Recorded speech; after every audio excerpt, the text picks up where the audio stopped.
Peknú sobotu z Rádia Vlna, korálky od Natálky. Peter Naď, hráme si vaše hity overené časom pár minút pred 17.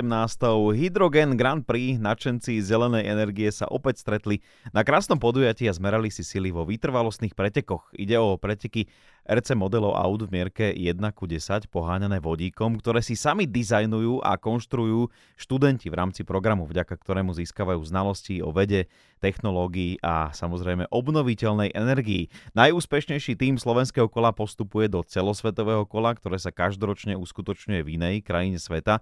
V minulosti to boli Česká republika, Nemecko, Holandsko, Las Vegas a tento rok Los Angeles. Svetové finále už pozná svojich víťazov aj porazených. Veľká gratulácia pre našincov. Slovensko totiž patrí vďaka ním medzi top 5 vo svete Hydrogen Grand Prix. Kysuckí strojníci obhájili svoje minuloročné 4. miesto, bojovali doslova do poslednej chvíle.